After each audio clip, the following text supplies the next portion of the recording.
공부할수록 가벼워지죠.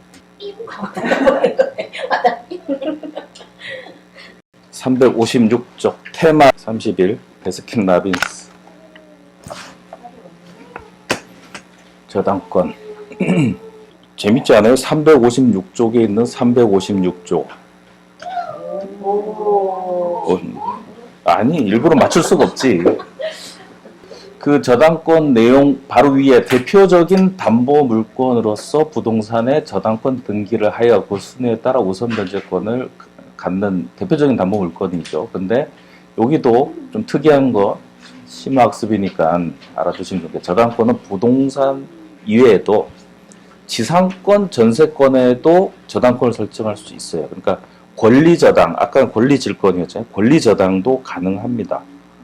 마찬가지죠. 질권이나 저당권이나 담보물권이니까 권리를 갖고 돈을 빌릴 때 질권으로 해도 되고 저당권을 해도 되는 거예요. 저당권은 이제 질권으로 하겠죠. 저당권 자기 자신을 저당권을 하진 않으니까. 그래서 돈 되는 지상권, 전세권에도 부기등기로 저당권이 돼요. 그러니까 전세권, 저당권 이렇게 가능합니다. 요거를 어디서 제가 설명 한번 했었거든요. 기억나세요? 전세권에 저당권 설정하는 거. 어디서 보셨어요? 자, 은영씨의 또 기발한 기억력을. 그 자체를 설명했다기보다 뭘 설명하면서 이 구조가 나왔어요. 히읗, 디귿. 히읗, 디귿? 자, 상품겁니다. 왜 밥을 먹고 왔을까? 미쳐버리겠네. 문제 하는 분. 상품 저번에 남은 거 있거든요. 택배 파업으로 남은 상품. 히읗, 디귿. 두 글자밖에 안 되는, 너무 쉽지 않아? 히읗, 디귿. 이 정도 되면 팍 나와줘야 되는데. 그때, 이게 사람 망각의 동물이라니까. 어떻게? 태무지 타고 돌아가면, 아하! 이럴 건데. 281조. 권리 소명 지원해요. 자, 혼동은 채권과 물권의 공통 소멸 원인이에요. 채권은 채권자, 채무자 한 사람한테 합쳐지면 소멸하잖아요. 채권, 채무가. 그래 정리하면 되고, 물권에서 자, 191조 보겠습니다. 1항 동일한 물건에 대하여 소유권과 다른 물건, 예, 소유권과 제한물권 있을 때 이게 귀속되면 제한물권이 없어지죠. 자, 2항 보세요. 전항의 규정은 소유권 이외의 물건과 그를 목적으로 하는 다른 권리, 이거 하면서 전세권에 저당권 설정하는 걸 얘기했죠. 제한물권에 제한물권 설정하는 거. 요 둘 사이에, 즉 전세권에 저당권을 설정했을 때 이 둘이 합쳐지면 뭐가 사라져요? 전세권에 설정된 저당권, 예, 저당권이 사라지고, 소유권과 제한물권에서는 제한물권이 사라지고, 제한물권과 제한물권에 제한물권이 설정되면 그 설정된 제한물권이 사라지고, 요때 전세권에 저당권 설정한 얘기를 했었어요. 뭐 메모돼 있는 분들도 있을 거고, 요게 지금 일로 연결되는 거죠. 네, 혼동 잊지 마세요. 다시 정리하면 물권의 혼동은, 예, 소유권과 제한물권, 예, 이때 제한물권이 없어지고, 제한물권과 제한물권, 여기에 저당권이 설정되거나, 예, 여기에 질권이 설정되거나, 마찬가지예요. 권리 담보에서 발생할 수 있잖아요. 혼동이. 예, 여기 정리하고, 356쪽으로 다시 와서 앞뒤 이렇게 연결을 하시고, 자, 다시 그 문장을 보면 달라 보이겠죠. 저당권은 부동산 이외에도 부동산 물건인 지상권, 전세권에 대해서도 역시나 부기 등기 형식으로 설정할 수 있고요. 이때 예를 들어 지상권, 전세권에 있는 저당권과 이 지상권, 전세권이 한 사람한테 계속되면 저당권이 소멸된다. 이거 혼동에 의한 물권 소멸이다. 이렇게까지 연결을 하시면 되겠습니다. 혼동은 이제 맞추겠죠. 자, 저당권 내용. 저당권은 채무자 또는 제3자가 점유를 이전하지 않고 제3자한테 저당권 설정하는 경우 물상보증이라고 하죠. 그러니까 내 친구가 돈을 빌릴 때 내가 내 물건의 담보를 이제 저당을 설정해 줄 수 있잖아요. 채무의 담보로 제공한 부동산에 대하여 우선 변제, 저당권 성립, 그 약정, 법률 행위에 의한 게 원칙입니다. 그 다음에 법정 저당권 있는데 실무상 거의 의미가 없어서 그냥 그렇구나. 대부분은 법률 행위에 의해서 약속하고 등기를 합니다. 계약 357조 계약, 등기사항 이런 게 적혀요. 자, 지금 근저당이 아니라 일반 저당입니다. 일단 그 등기상에 달라서 그래요. 채권자, 채무자, 채권액, 변제기, 이자. 요 중에 근저당에는 요 채권액이 없고요. 채권 최고액이 있어요. 한도. 한도. 얼마 빌렸다가 없습니다. 근저당에는. 얼마까지 담보한다는 있어요. 채권 최고액. 그게 이제 차이가 있고. 변제기, 이자 이런 거는 등기 들어갑니다. 채권액 부분이 근저당, 근자가 붙은 거는 기재하는 게 다릅니다. 성립 요건. 불법 말소됐어도 저당권 유효하다. 성립 요건이지 존속 요건이 아니기 때문이다. 일단 처음에만 저당권 설정된 그 다음에 불법 말소됐어도 저당권은 있다.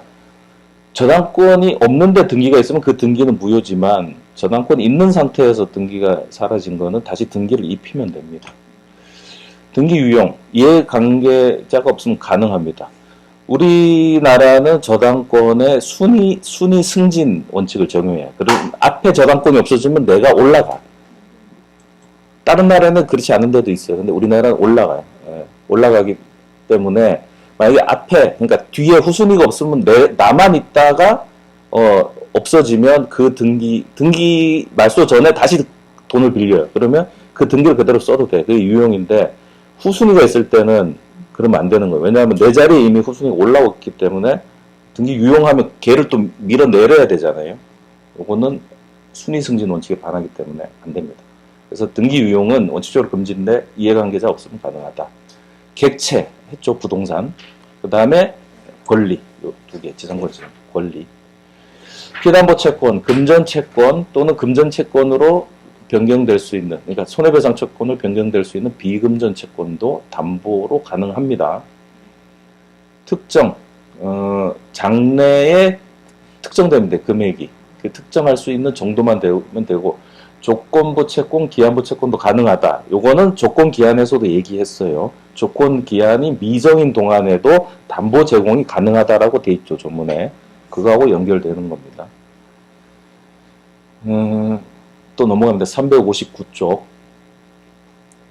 일반 저당은 실무상 거의 없어요, 지금. 거의 근저당이라서, 지금 이 저당권은 근저당을 배우기 위한 그냥 예선이라고 보시면 됩니다.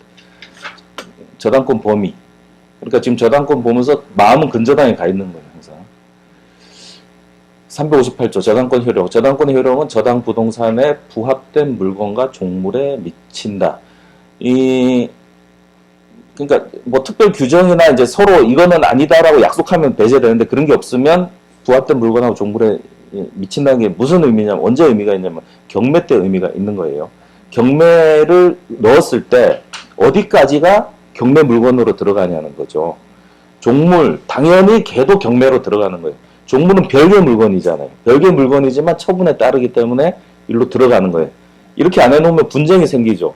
얘는 별개 물건인데 왜 경매에 넣냐 이런데 법에 아예 부합된 물건과 종물은 별개 물건이지만 같이 경매에 집어넣는다 이렇게 되는 거예요. 부합된 물건 증축 부분, 종된 권리, 종된 물건도 그렇고 종된 권리도 그렇고 그렇구나 그냥 결과만. 자, 일괄 경매 신청권 요거는 원래는 그러니까 토지 건물이 이제 별개 물건인데 토지만 경매가 될 수가 있잖아요. 그 토지만 경매되면 경우에 따라서 법정지상권이 성립될 수 있습니다. 같은 소유자에 있다가 경매로 소유자가 바뀌면 법정지상권이 성립하잖아요. 이거는 요건이 있었죠. 법정지상권 성립하려면 첫째 뭐가 돼야 돼요? 소유자가 같아야 되고, 예. 그 다음에 이제 경매의 원인이 된 저당권 같은 게 토지 건물이 다 있을 때 설정됐어야 되는 겁니다. 예를 들어서 저당권을 토지에 설정한 다음에 건물이 올라왔거나 이럴 때는 안 되는 거예요. 소유자가 같아야 되고 근저당이 그때 설정돼야 되는 겁니다. 그런데 그러면 먼저 토지에 저당권이 설정되고 그 다음에 건물을 올렸는데 토지에 경매가 들어갔다. 이러면 만약에 그걸 이제 누가 낙찰 받았어요. 토지에 낙찰 받으면 이 건물은 법정지상권 성립이 안 되죠. 안 되니까 뭐냐면 불법 건축물이 되고 그러면 철거 대상이 되죠. 예, 그러면 이 토지 소유자, 낙찰받은 토지 소유자는 물권적 청구권, 소유권에 기한 방해 제거 청구권을 행사해서 건물 철거를 요구합니다. 고의 과실 불문, 위법 불문, 철거, 물권적 청구권 행사를 하기 때문에 그때 대응하는 게 법정지.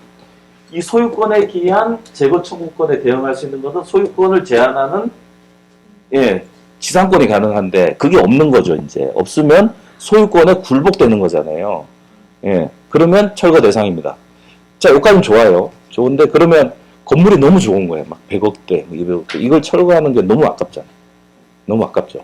요때 너무 아까우니까 같이 한 사람한테 낙찰 받을 수 있게 하자. 그게 일괄 경매 신청권입니다. 그러니까 철거의 위험이 있을 때 그냥 묶어서 경매를 하면 한 사람이 낙찰 받으면 건물이 철거되는 사회적 비용을 방지할 수 있잖아요. 예. 그래서 일괄 경매 신청권이 적용되고 부동산학 개론에서 요 일괄 경매 신청권을 배웠거든요. 뭐 하면서 배웠어요? 오래됐지만 첫 시간에 하였는데 복합 개념의 부동산, 복합 부동산 할 때 복합 부동산 토지와 건물을 함께 묶어서 일컫는 말이 복합 부동산이죠. 복합 부동산이 왜 개념이 거기서 나왔냐면 이것 때문에 나왔어요. 일괄 경매 신청권. 예.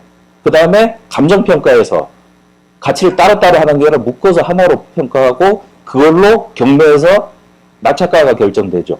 이렇게 연결되는 겁니다. 그래서 일괄 경매 신청권, 토지하고 지상 건물을 묶어서 하나로 다룰 때 그러면 일괄 경매 신청권은 복합 부동산이라는 개념하고 연결된다. 다만 우선 변제권은 그러니까 우선 변제권은 토지 분 자기 권리가 있던 데서만 우선 변제권이 돼요. 자, 그게 일괄 경매 신청권이고 객관식 용어로는 일괄 경매 신청하면 토지에 대해서만 우선 변제권이 있다. 요 OX 정도 체크하면 됩니다. 압류가 있은 후에 생긴 과실에도 저당권 효력이 미친다. 결과만. 그 다음에 물상대의. 원래 목적물이 소실됐을 때 거기에 보험금이 나왔다. 그러면 물체가 바뀐 거잖아요. 그 위에 저당권이 올라탄다는 거예요. 그게 물상대의. 물상대의 이거 어디서 비슷한 거 본 적 기억 있으세요? 채권법에서. 나왔었어. 아니, 그때도 요거하고 비교해서 한번 말씀드렸었는데, 위험 부담에서 대상 청구권이라고 있었잖아요.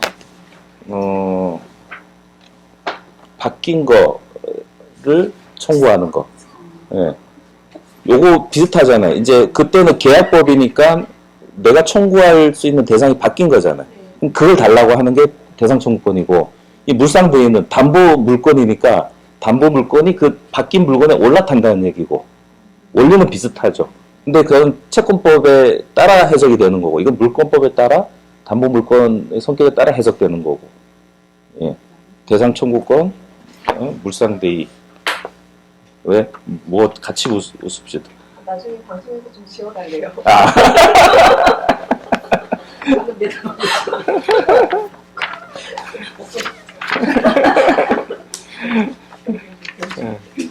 근데 사람도 이런 거 더 좋아. 자, 눈으로 한번 보고 갑시다. 자, 그 편집점 그럼. 자, 88페이지만 눈으로 한번 보세요. 88페이지. 3번 대상 청구권 돼 있죠. 만약 불능이 된 대상물을 대신하여 발생한 보험금, 수용금 등이 있으면 그걸 대신 달라고 청구할 수 있다. 그러면 여기 지금 360쪽에 있는 거하고 비슷하잖아요. 저당물 멸실훼손으로 보험금, 수용금, 손해배상금 거기에 올라탄다. 다만 저당권은 등기를 하고 있었으니까 이제 공시가 됐는데 이 바뀌었을 땐 공시가 안 되잖아요. 이 공시하는 방법이 압류예요. 자, 그럼 넘어갑니다. 361조 피담보 채권 범위 이거 이제 근저당하고 좀 비교해야 되죠. 저당권은 원본, 이자, 위약금 그 다음에 손해배상, 실행비용 담보합니다. 근데 중요한 게 지연배상은 1년치에서 저당권을 행사할 수 있습니다. 이게 왜 그런가 하면 근저당권은 채권 최고액이 있어요. 캡, 이제 상한이 있습니다. 근데 이 저당권 상한이 없어요. 없으니까 저당권 가진 사람이 많이 받기 위해서 시간을 질질 끌면서 이자를 계속 붙이는 거죠. 그러면 후순위에 있는 사람들은 똥줄 탄다 그러죠. 앞에서 자꾸 이자가 붙어서 내 배당금이 줄어들잖아. 이걸 방지하는 거예요. 예. 그래서 뒤에 있는 사람들이 예측해야 되잖아. 내가 뒤에 있는 사람이 여기 담보로 들어갈 때 아니면 보증금 내고 뭐 들어갈 때 앞에 게 어느 정도 배당되고 내 순위에 얼마 나오는지 대략이라도 알아야 되죠. 예. 그러니까 요 1년 이건 채권 최고액이 없어서 그렇습니다. 그러면 근저당은 이게 없어요. 왜 근저당은 뭐 실행 비용이고 뭐 이런 게 없어. 할 필요가 없어. 왜냐하면 뭐든 똘똘 말아서 그 금액만큼만 배당한다는 거니까. 그 뒤에 있는 사람은 채권 최고액만 보면 몇 개 계산이 되니까 이걸 알 필요가 없어요. 네. 그게 차이가 있는 겁니다. 우선적 효력. 요거 다 했어요. 일반 채권자에 대해서는 항상 우선하는데 저기 세치기권 있는 애들 있죠. 주택, 상가, 임대차 보호법에서 소액 보증금. 네. 걔들은 영순위로 그냥 가버리죠. 그 다음에 저당권 상호간에 또 물권 상호간에 설정 등기순, 전세권 설정 순. 그런데 전세권이 선순위인 경우에는 전세권은 승계되는 거예요. 그러니까 전세권이 최선순위면 얘는 선택합니다. 후순위 저당권자가 경매 신청하더라도 내가 계속 살지 아니면 돈 받고 나갈지를 선택합니다. 그것만 이제 다른 거예요. 그런데 1순위에 담보 물권이 있고 그 뒤에 뭐 있는 용익 물권들 싹 사라집니다. 누가 신청했든 경매 신청했든 싹 사라집니다. 그러니까 제일 맨 위에 누가 있느냐가 중요한 거예요. 승계되냐 아니냐. 자, 세금, 당해세, 재산세는 영순이에요. 근데 나머지는 그 세금도 날짜가 있어요. 법정기일이라고 해서 그 법정기일이 이 담보, 그러니까 물권의 설정 순위하고 같은 겁니다. 그 법정기일하고 임대차의 확정 일자하고 담보 물권의 설정 일자가 서로 경합을 하는 거예요. 그러니까 세금은 두 가지예요. 영순위인 재산세, 그리고 당해세라고. 당해세가 뭐냐면 그 물건에 생긴 세금. 재산세는 그 물건에 생긴 거고 나머지 세금은 사람한테 생긴 거잖아요. 소유자. 예. 그렇기 때문에 재산세는 영순위, 나머지 세금은 이제 일반 채권자하고 똑같아요. 이렇게 그 선호에 따라 정합니다. 그런 거 다 배당표 만들 때 이제 필요한 거고. 즉시 변제 청구권. 담보물 손상되면 기한이익 상실을 합니다. 즉시 변제 청구권, 담보물 보충 청구권. 금융기관이 알아야 돼요. 법률 상식. 순위 승진. 네, 아까 말씀드렸죠. 위로 올라갑니다. 앞에 게 없어지면. 그래서 등기 유용은 후순위가 없을 때 가능합니다. 자, 저당권 성격 했죠. 아까 부종성, 수반성 넘어갑니다. 자, 제3취득자 보호. 물건을 우리가 부동산을 살 때 통상은 어떻게 하냐면 앞에 사람이 담보대출 받아서 산 물건을 내가 받을 때 그거 말소하고, 그렇죠? 그러니까 내가 주는 매매 대금으로 그 말소하고 차익을 주죠. 그리고 내가 다시 담보 설정을 하고 이렇게 받을 수도 있는데 그냥 저 사람이 담보 대출 받은 거, 저당권을 그대로 있는 채로 내가 차액만 주고 그거를 승계할 수도 있어요. 그게 제3취득자입니다. 남의 담보 있는 채로 내가 받은 거. 네, 그래서 제3취득자예요. 요 사람을 왜 보호하느냐, 요 얘기입니다. 이 사람은 자기가 채무자는 아닌 거예요. 근데 남의 거를 부담을 갖고 있는 겁니다. 요 사람을 보호한다는 게 뭐 꽁꽁 싸매서 보호한다는 거 아니고 대략적으로 어떤 예측 정도 할 수 있는 그 정보를 준다는 걸 보호라고 표현하는 것 뿐입니다. 불안함을 조금 약간 해소해 주는 거. 첫째, 경매인 지위 보장. 경매에 들어가서 낙찰받을 수 있습니다. 채무자는, 그러니까 내가 담보대출을 받아서 집에 살다가 이게 이제 경매 들어갔어요. 그러면 저는 낙찰 못 받는 거예요. 예. 그런데 제3취득자는 받을 수 있는 거예요. 자기가 소유자지만 채무자가 아니기 때문에 받을 수 있습니다. 그 다음에 변제를 하고 내가 이 근저당을 마수해달라고 할 수 있는데, 원래는 남의 빚을, 채권법 원리에 따르면 남의 빚을 내가 함부로 갚지 못합니다. 일단. 근데 제3취득자는 갚을 권리가 있어요. 이거 굉장히 큰 권리입니다. 예, 남의 빚을 대신 갚을 수 있는 권리는 법적으로는 커요. 자, 또 하나는 뭐냐면 이 변제할 때 근저당에서 채권 최고액만 변제하면 돼요. 채무가 더 넘치더라도 채권 최고액만 변제하고 말소 청구를 할 수 있습니다. 근데 채무자는 전액을 변제해야만 말소 청구를 할 수 있는 거예요. 그 권리가 하나 또 있어요. 비용 상환 청구권, 저당물에 비용 투입하면 지금 어쨌거나 남의 거를 보관하는 사람은 다 필요비, 유익비가 원칙적으로 있고 물건에서는 필요비 청구권이 없고 이거는 공통적으로 다 적용되고 거기에 유치권까지 연결되는 건 다 공통적인 겁니다. 자, 이제 특수저당. 요게 앞에 저당권이 시험 문제 나온 경우는 거의 없어요. 요 뒤에 특수저당이 나오고 이걸 하기 위해서 저당권을 공부한 건데 차이점. 저당권부터 할게요. 그러니까 근저당부터 할게요. 371쪽. 특수저당 두 개입니다. 공동저당, 근저당. 그중에 근저당부터. 차이만 아시면 되죠. 일반 저당하고 근자가 붙어, 뿌리 근자가 붙어서 부종성 부분만 완화시킨 겁니다. 부종성은 뭐냐면 운명공동체, 운명고동체 요것만 담보물건의 핵심적 성격이 부종성. 같이 살고 같이 죽는 거. 요것만 좀 완화된 겁니다. 피담보 채권이 소멸하더라도 근저당은 남아있어요. 남아있는 상태에서 다시 피담보 채권이 또 생겼다가 줄었다가 없어졌다가 다시 늘었다가 요게 되는 겁니다. 언제까지 그럼 되느냐? 요게 뭐냐면 근저당권 확정의 문제죠. 언제까지 이렇게 할 거냐? 그러니까 다른 일반 저당은 피담보 채권이 없어지면 당연히 없어지는데 이건 안 없어지니까 그럼 영원히 가느냐? 언제 확정되느냐? 그 부분을 372조 지금 봅니다. 바로 피담보 채무 확정 일반 저당권으로 변신.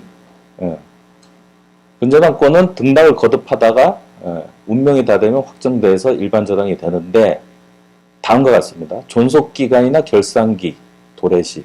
근저당 언제 이렇게 하면 물품 거래하는 당사자끼리 물품을 납품받는 쪽에서 물품 대금을 줄지 안 줄지 모르잖아요. 근데 계속 거래하니까 그때그때 주는 게 아니라 뭐 주기적으로 주거나 이러는데 그때 담보를 제공하라고 이제 요구하는 경우가 있어요. 그때는 근저당을 이제 해놓고 그 근저당 안에 그때그때 납품받는 물품 대금이 왔다 갔다 이렇게 하겠죠. 근데 그때는 우리 거래를 1년만 합시다. 2년만 합시다. 이렇게 한다고요. 그 기간 지나면 일반 저당이 되는 겁니다. 그 다음에 근저당권 계약 자체가 법률 행위니까 그 법률 행위를 해지한 경우 그러면 일반 저당이 됩니다. 그때까지 딱 정산해서 그게 일반 저당이 되는 거예요.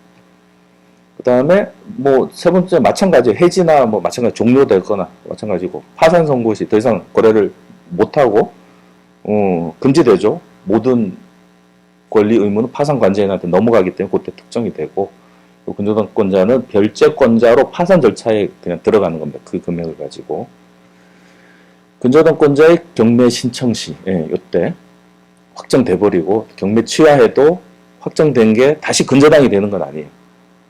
경매 신청하는 순간 자기가 근저당권 자기가 신청하는 순간 그때는 이걸 끝내겠다는 겁니다. 나중에 취하는 여러 가지 이유로 되는 거거든요. 뭐 돈을 받았거나 어쨌거나 그렇더라도 일단 확정된 거는 변함이 없고 후순위 근저당권 이게 시험에 잘 나오잖아요. 후순위 근저당권자 경매 신청할 때 나는 앞에 있는데 뒤에서 신청했는데 나는 계속 이 사람하고 거래를 해야 되는데 뒤에서 해서 내 것도 끝난다. 그러면 안 되잖아요. 좀 부당하죠.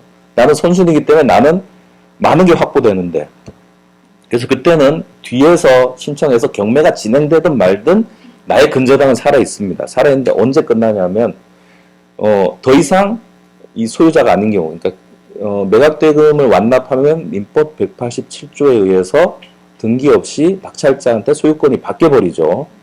예, 이때는 당연히 근저당을 유지할 수가 없는 거예요. 소유자가 바뀌었을 때. 이때 확정됩니다. 자, 그럼 누가 신청하느냐에 따라서 내가 신청하면 신청했을 때, 뒤에 있는 내가 신청했을 때는 소유자 바뀔 때, 그 소유자 바뀌는 게 경락대금, 매각대금 완납시죠. 자, 다시 앞으로 와서 371조. 자, 371조 근저당권 357조.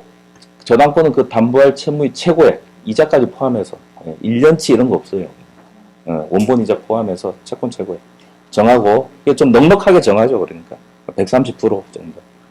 채무의 확정을 장래에 보류하여, 확정을 장래에 보류했는데 그 확정이 아까 봤죠?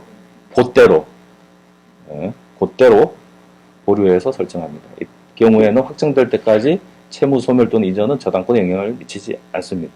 부정성 완화. 372조 채권 최고액 밑줄만 보세요. 경매 실행 비용은 포함되지 않습니다. 아까 저당권에는 경매 실행 비용을 등기하게 돼 있었거든요. 여기는 근저당에는 그게 들어가 있지 않아요. 근저당권으로 경매가 진행됐을 때 경매 실행 비용은 배당표에 보시면 맨 위에 영순위로 먼저 떼요. 그냥. 떼기 때문에 이거는 배당 당사자 사이의 문제가 아니라 그냥 그거부터 떼버려요. 그렇기 때문에 그거는 먼저 가져옵니다. 저당권, 경매 실행한 사람이.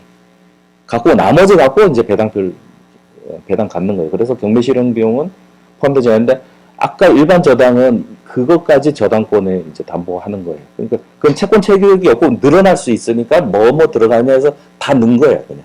넣는데 이자는 경매 비용도 무한히 늘어나진 않잖아요. 근데 이자는 무한히 늘어나니까 걔만 1년이라고 이제 제한을 둔 거고 나머지는 똘똘 말아서 경매 비용까지 다 넣어서 저당권으로 보호하는 거고, 근저당에서는 이거는 법에 의해서 영순위로 그냥 줘버리고 나머지만 채권 최고액에 원금 이자 이렇게 넣습니다. 배당표 보시면 비용은 아예 위에 딱 써 있고 밑에 이제 1순위, 2순위 이렇게 돼 있어요. 그렇죠? 확정 보셨고, 자 373쪽 확정된 채무액이 채권 최고액을 넘는 경우, 자 방가로 1번 근저당권자는 근저당권자가 갖는 채권은 채무액 전액을 당연히 갖는 거예요. 다만 우선 변제는 그 채권 최고액만 하고 나머지는 이제 일반 채권에 대해서 배당표에서 뒤로 이제 밀릴 뿐이지 전체에 대해서 권리를 갖는 겁니다. 그렇기 때문에 채무자는 2번 전부를 변제해야만 말소 청구가 가능합니다. 그 채권 최고액이 채무액인 게 아니고 그건 우선 변제하는 범위이기 때문에 채무가 초과하면 채무를 다 갚아야 돼요. 그런데 그 밑에 아까 말씀드렸듯이 제3취득자나 물상보증인, 제3취득자는 그 물건이 있는 거를 받아온 사람이고, 물상보증인은 남이 돈 빌릴 때 내 물건을 담보를 제공한 걸 물상보증인. 이 두 사람은 채권 최고액만 갚으면 이 말소 청구를 할 수 있는 거예요. 그러면 나머지 금액은 저 채무자하고 알아서 하라고 이제 넘기는 거고요.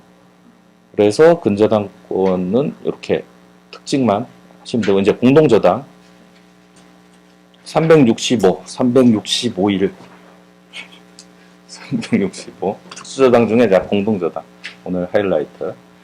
요거를 어렵게 하면 한없이 어렵고 고민이 많은데 일단 학습 부담을 줄이는 방법으로만 할게요.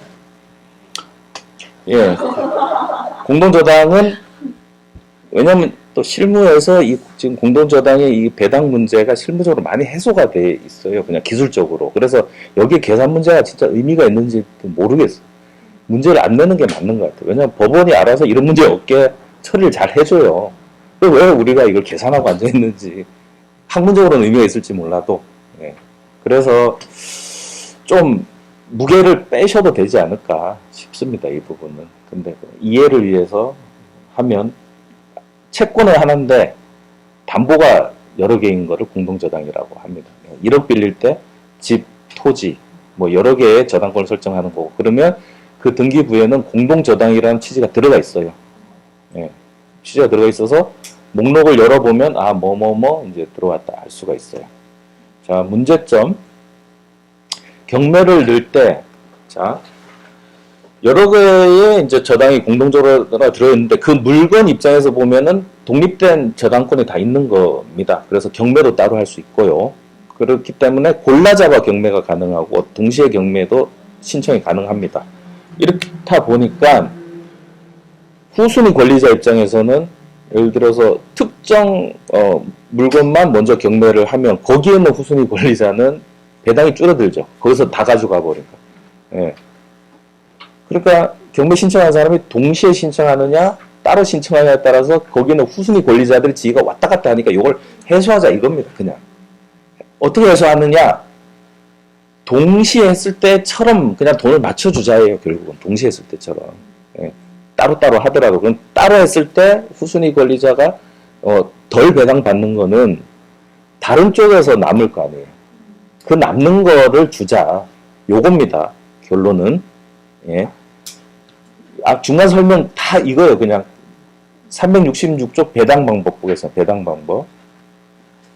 우리 민법은 20배당 따로 진행됐을 때 손해가 발생한 후순위 권리자에 대해 동시 배당과 대비해서 그 차액만큼을 맞춰주는 거. 그 맞춰주는 걸 어떻게 하냐면 대위 행사를 한다. 그 자리에 가서 그 배당금을 받으라는 거예요.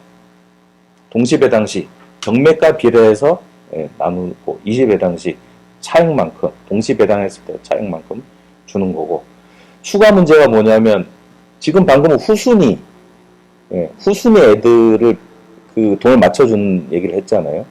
그런데 물상보증인은 대신 돈을 갚은 사람이거든요. 그러면 우리 시험 범위는 아니지만 채권법에서 대신 갚아준 사람은 그 사람한테 구상권을 행사할 수 있습니다.